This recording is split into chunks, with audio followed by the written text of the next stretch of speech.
Triệu Lệ Dĩnh và Phùng Thiệu Phong chia tay êm đẹp trong biệt thự 300 triệu nhân dân tệ, kiếm được nhiều tiền hơn với tư cách là vợ chồng sau ly hôn. Không ai ngờ rằng điều đáng trân trọng nhất trong cuộc hôn nhân gây xôn xao làng giải trí của Triệu Lệ Dĩnh và Phùng Thiệu Phong không phải là chuyện kết hôn mà là chuyện đôi bên cùng có lợi. Sau khi chia tay, khi Triệu Lệ Dĩnh chọn Phùng Thiệu Phong, công chúng cứ ngỡ cô sẽ được gả vào một gia đình giàu có. Thực ra, đó chỉ là một mạng lưới an toàn được tính toán kỹ lưỡng.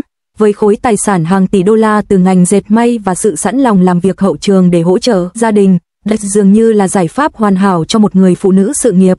Nhưng hôn nhân không bao giờ hoàn hảo, cô tập trung vào sự nghiệp, quay lại đóng phim ngay sau khi sinh con, còn Phùng Thiệu Phong lại thích một cuộc sống ổn định bên gia đình. Những lý tưởng xung đột này cuối cùng đã bùng nổ trong căn biệt thự trị giá 300 triệu nhân dân tệ của họ bên bờ sông Hoàng Phố. Cuộc ly hôn của họ là hình mẫu cho ngành giải trí Trung Quốc, biệt thự được công chứng, các con được cùng nhau nuôi dạy. Bố mẹ Phùng Thiệu Phong giúp đỡ chăm sóc con cái và Triệu Lệ Dĩnh có thể đến thăm bất cứ lúc nào. Không hề có bất kỳ cuộc cãi vã hay tranh luận nào, chỉ có phép lịch sự của người lớn.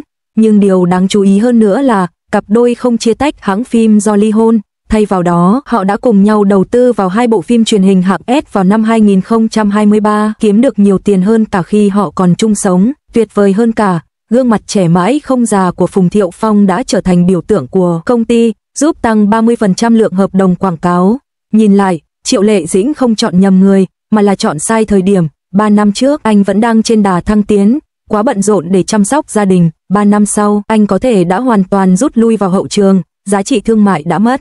Tuy nhiên, thời điểm lại vô cùng quan trọng, dẫn đến câu chuyện về một cuộc chia tay tỉnh táo và một cuộc hội ngộ khôn ngoan.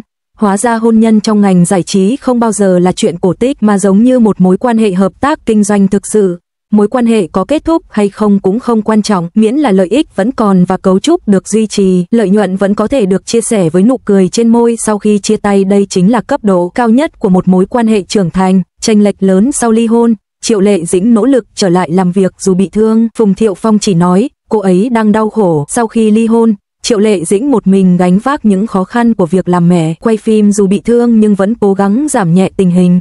Tuy nhiên, Phùng Thiệu Phong chỉ nói cô ấy đang đau khổ và không nói gì thêm.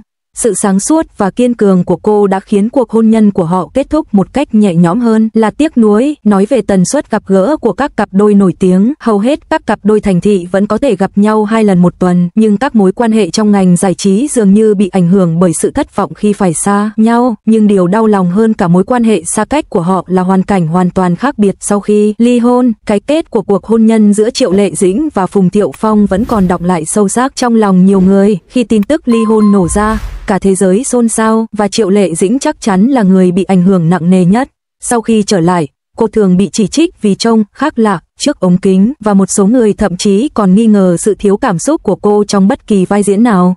Ít ai biết rằng cô đã ngay lập tức trở lại làm việc sau thời gian ở cữ sau sinh, chủ động đảm nhận những cảnh quay đòi hỏi nhiều công sức để kịp tiến độ.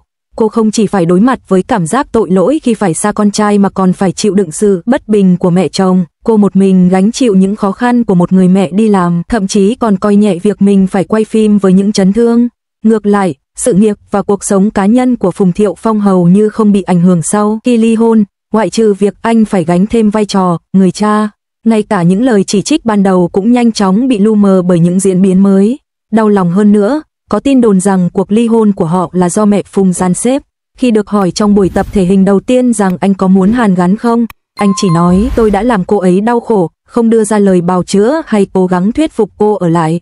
Mối quan hệ của Triệu Lệ Dĩnh và Phùng Thiệu Phong ban đầu bắt nguồn từ sự hợp tác trong quá trình quay phim. Năm 2016, họ đóng chung trong bộ phim Tây Du Ký, Nữ Vương Quốc, một người vào vai hoàng hậu, người kia vào vai đường tăng. Phim có nhiều cảnh lãng mạn, truyền thông đưa tin. Trong những giờ nghỉ giải lao, hai người tỏ ra thân thiết và thường xuyên tương tác, thậm chí còn có những bức ảnh họ cùng nhau ra vào khách sạn của đoàn làm phim hoặc trò chuyện nhẹ nhàng trong phòng chờ. Cả hai đoàn đều không lên tiếng về thông tin này vào thời điểm đó, cho rằng đó chỉ là những tương tác bình thường giữa các đồng nghiệp.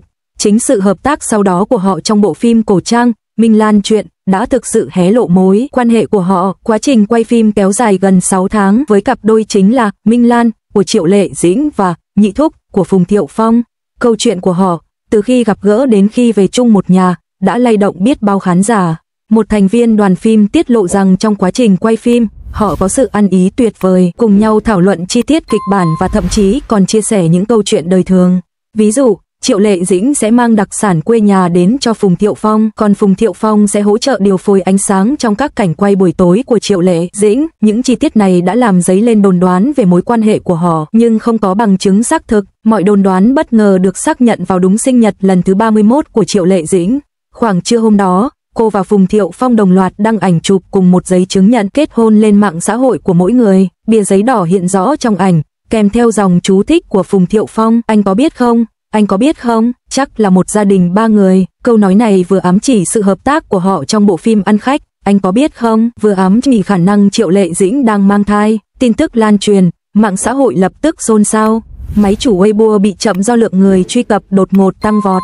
Hashtag thăng Triệu Lệ Dĩnh và Phùng Thiệu Phong nhận giấy chứng nhận kết hôn thăng đã đứng đầu danh sách tìm kiếm thịnh hành chỉ trong vòng nửa giờ. Đến tối, chủ đề này đã vượt qua 1 tỷ lượt xem và hơn 5 triệu người đã thảo luận, ngang ngửa với mức độ phổ biến của việc Lộc Hàm công khai mối quan hệ với Quan Hiểu Đồng. Vào thời điểm đó, Triệu Lệ Dĩnh đã trở thành một nữ diễn viên nổi tiếng ở Trung Quốc nhờ các tác phẩm như Hoa Du Ký và Sở Kiều Truyện. Hình ảnh trên màn ảnh của cô thường được khắc họa là một nữ cường nhân, mạnh mẽ và độc lập, nhưng cô lại gần như không hề có chút liêm sỉ nào. Trong khi đó, Phùng Thiệu Phong bị một số cư dân mạng gán cho biệt danh tay chơi vì những mối quan hệ trước đây với các nữ diễn viên như Nghê Ni và Lâm Vân. Nhiều cư dân mạng tỏ ra bất ngờ trước sự kết hợp gần đây của họ. Một số người chúc cặp đôi màn ảnh một cuộc hôn nhân hạnh phúc, trong khi những người khác lo lắng rằng sự khác biệt về tính cách và xuất thân của họ có thể cản trở thành công lâu dài của họ. Một số người khác lại lo lắng Triệu Lệ Dĩnh, vốn nổi tiếng với tính cách trong sáng, sẽ gặp bất lợi trong mối quan hệ này. Những rắc rối của hôn nhân, nỗi tiếc hận vì không tổ chức đám cưới và cảm giác an toàn bất định. Mặc dù tin tức về việc đăng ký kết hôn của họ thu hút sự chú ý đáng kể, nhưng cuộc hôn nhân của Triệu Lệ Dĩnh và Phùng Thiệu Phong ban đầu khá kín tiếng, gây ra một số tranh cãi. Họ chưa bao giờ tổ chức đám cưới công khai. Đám cưới thường được coi là một nghi lễ quan trọng trong hôn nhân, đặc biệt là đối với phụ nữ. Được mặc váy cưới và tổ chức một buổi lễ trang trọng là ước mơ ấp ủ của nhiều người. Khi các phương tiện truyền thông hỏi về lý do không tổ chức đám cưới, họ nhận được câu trả lời họ ưu tiên thời gian riêng tư bên nhau và vẫn chưa có kế hoạch tổ chức đám cưới. Tuy nhiên, lời giải thích này không hoàn toàn xoa dịu nỗi lo lắng của cư dân mạng. Với một số bình luận trên mạng xã hội, dù bận rộn đến đâu, cô vẫn phải cho con gái mình cảm giác trang trọng và tôi cảm thấy cuộc hôn nhân này thiếu sự chân thành. Ngay sau khi kết hôn, Triệu Lệ Dĩnh đã sinh một cậu con trai, đặt tên là Tương Tường. Truyền thông đã bắt gặp Phùng Thiệu Phong đưa Triệu Lệ Dĩnh ra khỏi bệnh viện. Anh mặc áo khoác đen và đeo khẩu trang, một tay xách đồ dùng cho em bé, tay kia cẩn thận đỡ cô. Cử chỉ của anh đặc biệt chu đáo, thỉnh thoảng chúng ta thấy họ cùng nhau đưa con ra ngoài, chẳng hạn như ở công viên gia đình, nơi Phùng Thiệu Phong bế Tường Hương trên cầu trượt trong khi Triệu Lệ Dĩnh kiên nhẫn hướng dẫn các con cầm đồ chơi. Cảnh tượng đó vô cùng ấm áp. Những hình ảnh này dần xoa dịu nỗi lo lắng của mọi người về cuộc hôn nhân của họ, cho thấy ba người đã có một cuộc sống bình yên và hạnh phúc. Nhưng những lo lắng tiềm ẩn đằng sau cuộc hôn nhân này bất ngờ được tiết lộ trong một cuộc phỏng vấn công khai với Phùng Thiệu Phong. Trong một chương trình trò chuyện lãng mạn, anh được người dẫn chương trình hỏi về mối quan hệ của anh với Triệu Lệ Dĩnh. Sau một hồi im lặng, anh thẳng thắn thừa nhận, đôi khi tôi không chắc chắn. Tôi không chắc cô ấy bị thu hút bởi tôi, hay cô ấy chỉ đơn giản là muốn kết hôn và ở bên tôi. Lời nói này ngay lập tức khiến nhiều người sốc. Ai cũng biết Phùng Thiệu Phong hơn Triệu Lệ Dĩnh 9 tuổi, ra mắt trong ngành giải trí sớm hơn, dường như có lợi thế về nguồn lực và kinh nghiệm. Tuy nhiên, không ai ngờ anh lại mang trong mình nỗi bất an sâu sắc đến vậy trong mối quan hệ. Sau khi chương trình lên sóng, một số cư dân mạng phân tích rằng tham vọng nghề nghiệp mạnh mẽ của Triệu Lệ Dĩnh và việc cô nhanh chóng quay trở lại công việc sau khi kết hôn, tham gia các dự án như Phi Huyền Thoại có thể là dấu hiệu cho thấy cô không có nhiều thời gian bên nhau. Điều này có thể khiến Phùng Thiệu Phong có một số lo lắng. Một số người khác cho rằng Phùng Thiệu Phong, với những mối quan hệ phức tạp trong quá khứ, có thể không hoàn toàn tin tưởng vào các mối quan hệ. Đúng lúc mọi người nghĩ rằng cả hai đã vượt qua sóng gió hôn nhân và đang tiến tới một mối quan hệ ổn định, thì vào năm 2021, hãng phim của cả Triệu Lệ Dĩnh và Phùng Thiệu Phong bất ngờ tuyên bố ly hôn. Tuyên bố viết, do lịch trình bận rộn, chúng tôi ngày càng ít gặp nhau. Sau khi thương lượng hòa giải, chúng tôi quyết định chấm dứt hôn nhân và cùng nhau nuôi con. Tuyên bố ngắn gọn và thiếu nhiều chi tiết, tin tức ly hôn bất ngờ đã khơi mào một làn sóng tranh luận gay gắt trên mạng. Nhiều cư dân mạng than thở, chúng tôi còn thấy họ đi ăn tối với con chỉ vài ngày trước. làm sao họ có thể đột nhiên ly hôn được? Những bình luận về lý do ly hôn của Triệu Lệ Dĩnh và Phùng Thiệu Phong cũng lan truyền nhanh chóng trên các nền tảng mạng xã hội. Ba giả thuyết phổ biến nhất, một là Triệu Lệ Dĩnh quá tập trung vào sự nghiệp. Trong năm trước khi ly hôn, cô đã tham gia 3 phim truyền hình, 2 phim điện ảnh và thậm chí còn xuất hiện trong các chương trình tạp kỹ. Phùng Thiệu Phong cũng đang quay một bộ phim cổ trang cùng thời điểm. Hai người hiếm khi gặp nhau trong một năm và việc xa cách kéo dài đã làm suy yếu mối quan hệ của họ. Giả thuyết thứ hai là do xung đột về các giá trị gia đình. Một số phương tiện truyền thông đưa tin gia đình Phùng Thiệu Phong muốn Triệu Lệ Dĩnh làm việc ít hơn và ở nhà nhiều hơn, thậm chí còn thúc giục cô sinh con thứ hai, nhưng cô vẫn nhất quyết ưu tiên sự nghiệp, dẫn đến mâu thuẫn giữa hai người. Một giả thuyết khác là một số cư dân mạng đưa tin Phùng Thiệu Dĩnh có quan hệ thân thiết với người khác giới sau khi kết hôn, nhưng không có bằng chứng xác thực nào cho việc này và cả hai bên đều chưa lên tiếng. Mặc dù lý do ly hôn vẫn còn là một bí ẩn, nhưng họ đã thể hiện sự thấu hiểu trong việc chăm sóc con trai Tường Tường. Sau khi ly hôn, truyền thông thường xuyên bắt gặp cảnh cặp đôi cùng nhau nuôi dạy con cái. Trong khu vực dành cho trẻ em của một trung tâm thương mại, Triệu Lệ Dĩnh mặc thường phục ngồi xổm trên sàn nhà cùng Tường Tường, xếp hình khối, trong khi Phùng Thiệu Phong chọn sách thiếu nhi gần đó. Mặc dù không tương tác nhiều, nhưng ánh mắt của họ luôn dõi theo các con. Trong một lần đi dạo trong công viên, Tường Tường chạy trước, Triệu Lệ Dĩnh và Phùng Thiệu Phong theo sau, phân chia công việc rõ ràng, một người cầm bình nước, người kia cầm áo khoác. Những hình ảnh này khiến cư dân mạng ấn tượng rằng, dù mỗi người một hướng đi, họ vẫn cùng chia sẻ trách nhiệm làm cha mẹ và ai cũng cảm thấy cách tiếp cận này là chín chắn và quan trọng nhất đối với con cái. Trong 4 năm kể từ khi ly hôn, Triệu Lệ Dĩnh và Phùng Thiệu Phong đều bận rộn theo đuổi sự nghiệp riêng. Triệu Lệ Dĩnh khẳng định mình là một diễn viên tài năng với những vai diễn như Gió thổi giữa hè và Hạnh phúc muôn nhà, trong khi Phùng Thiệu Phong cũng góp mặt trong các tác phẩm như Sơn Hà Nguyệt. Do đó, những tương tác của họ trước công chúng khá hạn chế. Mãi đến tháng 5 năm 2024, tin đồn tình cảm mới lại trở thành chủ đề nóng. Đầu tháng 5, các phương tiện truyền thông đã chụp được ảnh Triệu Lệ Dĩnh và đạo diễn Triệu Đức Âm cùng nhau tại một trung tâm mua sắm ở Bắc Kinh. Hai người ăn mặc giản dị, đi bộ cạnh nhau vào một quán cà phê và ở đó khoảng 1 tiếng đồng hồ. Trong thời gian đó, Triệu Đức Nhân thậm chí còn giúp Triệu Lệ Dĩnh xách túi và mở cửa kính cho cô. Vài ngày sau, cũng chính các phương tiện truyền thông này đã chụp được ảnh Triệu Đức Nhân dùng thẻ ra vào khu chung cư nơi Triệu Lệ Dĩnh sinh sống. Và một ngày cuối tuần, Triệu Đức Nhân thậm chí còn dẫn Tưởng Hương đến một sân chơi gần đó. Tưởng Hương rất tình cảm với anh, thường xuyên nắm tay anh chạy nhảy. Sau khi những bức ảnh này xuất hiện, hashtag thăng ZSAOLYYNGZSAODEYINAELATIONSSIP thăng đã đứng đầu top 5 tìm kiếm thịnh hành trên Weibo trong 3 ngày liên tiếp, khiến cư dân mạng suy đoán liệu hai người thực sự đang hẹn hò hay Triệu Lệ Dĩnh đã trở thành một phần của gia đình Triệu Lệ Dĩnh. Đối mặt với những tin đồn ngày càng gay gắt, Triệu Lệ Dĩnh khi bị các phóng viên hỏi thăm ở hậu trường tại một sự kiện đã gần như không kìm nén mà thẳng thừng nói, em gái anh, tuy không phủ nhận rõ ràng, nhưng lập trường của cô đã đủ rõ ràng. Dù vậy, một số cư dân mạng vẫn tiếp tục bàn tán về tin đồn, cho rằng nếu là sự thật thì tốt quá, chúc cô ấy hạnh phúc. Trong khi Triệu Lệ Dĩnh lên tiếng về tin đồn tình cảm, những diễn biến mới trong mối quan hệ của Phùng Thiệu Phong cũng được hé lộ. Truyền thông đã bắt gặp anh hẹn hò với một cô gái trẻ tại một khu thương mại ở Thượng Hải. Hai người đầu tiên dùng bữa tại một nhà hàng Nhật Bản, sau đó tay trong tay dạo bước trên phố.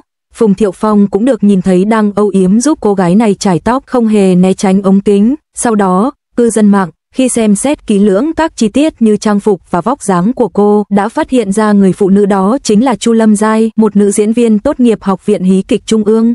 Sinh năm 1995, cô kém Phùng Thiệu Phong 19 tuổi. Kể từ khi ra mắt, cô đã xuất hiện trong các bộ phim truyền hình như Hello, Flame Blue và Me Human Firework, nhưng chủ yếu là các vai phụ, khiến cô khá vô danh. Điều gây chú ý hơn nữa là một số cư dân mạng khi so sánh ảnh của Chu Lâm Giai và Triệu Lệ Dĩnh, dường như nhận thấy sự giống nhau. Cả hai đều có khuôn mặt tròn, đôi mắt to, sáng và má lúm đồng tiền nhỏ khi cười, tạo nên vẻ đẹp ngọt ngào. Tuy nhiên, một số người lại chỉ ra rằng tính cách của họ khác biệt đáng kể. Ánh mắt của Triệu Lệ Dĩnh tràn đầy sự quyết tâm và bình tĩnh của một người dày dạn kinh nghiệm, trong khi ánh mắt của Châu Lâm Gia lại toát lên vẻ tươi trẻ và sức sống của tuổi trẻ. Châu Lâm Gia không trực tiếp đề cập đến những lo ngại này, mà chỉ thêm cụm từ, mọi ý đồ xấu đều sẽ bị đẩy lùi, vào trang cá nhân trên mạng xã hội. Giọng điệu của cô rất kiên quyết, gợi nhớ đến sự quyết đoán trước đây của Triệu Lệ Dĩnh khi đối mặt với tranh cãi. Về vấn đề thứ 5, tôn nghiêm, có nhiều ý kiến khác nhau và cuộc tranh luận đang diễn ra. Một số người cho rằng tôn nghiêm đại diện cho thể diện và phẩm giá, một điều không nên dễ dàng thỏa hiệp. Những người khác lại cho rằng tôn nghiêm phụ thuộc vào hoàn cảnh và người ta không nên hy sinh cảm xúc thật của mình vì sự tôn nghiêm giả tạo. Giữa những tranh cãi triền miên, nhiều người chọn cách tiến về phía trước, không nao núng trước những phán xét của người khác, theo đuổi ước mơ và tìm kiếm sự cân bằng trong cuộc sống. Một số người tin rằng phẩm giá thực sự nằm ở việc giữ được sự bình tĩnh và không sợ hãi. Những người khác lại cho rằng miễn là một người cởi mở và trung thực thì phẩm giá không quan trọng. Mỗi người giữ vững giá trị riêng và tự tạo dựng con đường riêng. Về bản chất có thể tìm thấy sự bình yên trong thế giới của phẩm giá. Khi mối quan hệ của Phùng Thiệu Phong và Chu Lâm Giai được tiết lộ, trọng tâm chính không phải là chênh lệch tuổi tác hay xuất thân của người phụ nữ, mà là cách tiếp cận mối quan hệ một cách phô trương của Phùng Thiệu Phong, một sự tương phản rõ rệt với mối quan hệ kín đáo trước đây của anh với Triệu Lệ Dĩnh. Khi anh và Triệu Lệ Dĩnh còn bên nhau, Phùng Thiệu Phong hiếm khi công khai nói về mối quan hệ của họ. Ngay cả sau khi họ nhận được giấy chứng nhận kết hôn, cả hai cũng hiếm khi cùng nhau tham dự các sự kiện. Lần duy nhất họ cùng nhau đứng trên sân khấu, anh không nắm tay hay ôm mà chỉ ngồi cách xa nhau. Khi giới truyền thông hỏi anh, sao anh không công khai thể hiện tình cảm, anh trả lời, mối quan hệ là chuyện riêng tư, và tôi không muốn quá nhiều người biết. Sau khi hẹn hò với Châu Lâm Giai, Phùng Thiệu Phong không hề che giấu tình cảm, thậm chí còn bị chụp ảnh đưa cô đi dự tiệc. Anh nắm tay cô khi họ bước vào một nhà hàng riêng, nơi có nhiều diễn viên nổi tiếng đứng gần đó. Anh thậm chí còn chủ động giới thiệu Châu Lâm Giai với bạn bè, cánh tay đặt hờ hững lên vai cô, một cử chỉ khá thân mật. Sự tương phản này khiến nhiều cư dân mạng cảm thấy Phùng Thiệu Phong dường như đã phá hủy chút tôn nghiêm cuối cùng của Triệu Lệ Dĩnh. Một số bình luận, dù sao thì họ cũng đã từng kết hôn và có con, thể hiện tình cảm công khai như vậy chẳng phải là làm tổn thương con cái và Triệu Lệ Dĩnh sao? Cảm giác như anh ấy đang nổi cơn tam bành, cố tình thể hiện với người khác. Một số khác lại cho rằng, sau khi ly hôn, cả hai đều có quyền mưu cầu hạnh phúc. Việc có công khai hay không hoàn toàn là quyền của mỗi người, không cần phải đánh giá họ bằng chuẩn mực đạo đức. Cả Triệu Lệ Dĩnh và ekip của Phùng Thiệu Phong đều chưa lên tiếng về những tranh cãi này. Triệu Lệ Dĩnh vẫn tập trung vào công việc, gần đây đang quay một bộ phim truyền hình thực tế. Trong chuyến thăm phim trường của Reuters, cô được nhìn thấy mặc quần yếm, tập trung thảo luận kịch bản với đạo diễn, trông khá bận rộn. Phùng Thiệu Phong thỉnh thoảng được bắt gặp cùng Châu Lâm Giai đi mua sắm ở siêu thị hoặc xem phim, duy trì nhịp sống đều đặn và thư thái. Các mối quan hệ trong ngành giải trí không theo một đường lối cố định. Mọi bước đi của Triệu Lệ Dĩnh và Phùng Thiệu Phong, từ khi gặp gỡ, chia tay cho đến khi bắt đầu cuộc sống mới, đều được mọi người chứng kiến. Có lẽ kinh nghiệm của họ dạy chúng ta rằng ngay cả những người nổi tiếng cũng có thể đối mặt với những cảm xúc bất định và những lựa chọn. Bất kể những chuyện đã qua, tôn trọng quyết định của nhau và tập trung vào hiện tại là cách chân thành nhất để thể hiện trách nhiệm với bản thân và người khác. Gần đây, giới truyền thông đã bắt gặp Triệu Lệ Dĩnh gọi video với con trai Tường Tường trong giờ nghỉ quay phim. Cô mỉm cười dịu dàng và kiên nhẫn lắng nghe. Trong khi đó, Phùng Thiệu Phong đưa Tường Tường đến sân chơi vào cuối tuần, dành cả ngày bên con. Bóng dáng của gia đình ba người trải dài dưới ánh hoàng hôn, tạo nên bầu không khí ấm áp và yên bình.